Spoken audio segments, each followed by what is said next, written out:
আসসালামু আলাইকুম ভিউয়ার্স, সবাই কেমন আছেন? আশা করছি ভালো আছেন। আমিও ভালো আছি। আজকে অনেক অনেক অনেক দিন পরে আপনাদের সাথে সরাসরি একটা লং ভিডিও নিয়ে চলে এসেছি। তো এই হচ্ছে আমার বর্তমান দেশি মুরগির খামারের অবস্থা। এখন আমি আগে তো আপনারা দেখতেন আমি মুক্তভাবে পালন করতাম। এখন হচ্ছে আমি ওদেরকে বদ্ধভাবে পালন করছি।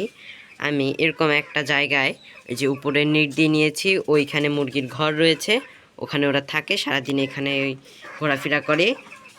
এখানে আমি একটা নেট দিয়ে একটা পার্টিশন দিয়ে নিয়েছি, বিকজ এইখানে মানে যে কিছু মুরগি যখন বাচ্চা হয় তখন এই পাশে থাকে বাচ্চাওয়ালা মুরগিটা, আর ওদিকে হচ্ছে বড় মুরগিটা থাকে।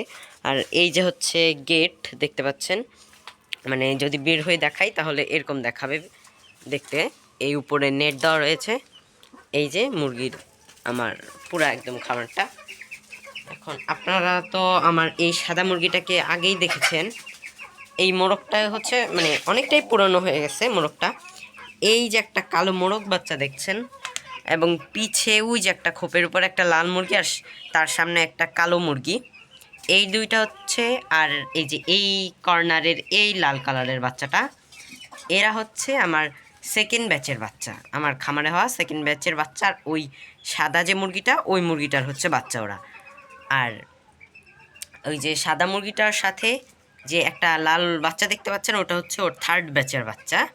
আর এই যে একদম নিচে একটু মোরগটার সাথেই যে কালো যে মুরগিটা দেখতে পাচ্ছেন, এইটা হচ্ছে আমার ওর ফার্স্ট ব্যাচের বাচ্চা। এইটা এই যে সাদা মুরগিটা দেখতে পাচ্ছেন, এই সাদা মুরগিটা হচ্ছে রানিং ডিম পাচ্ছে।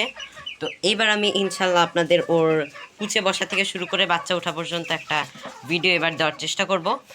আর ওর প্রথম ব্যাচের বাচ্চাটা এই ওর সামনেই দেখতে পাচ্ছেন, কালো কালারের।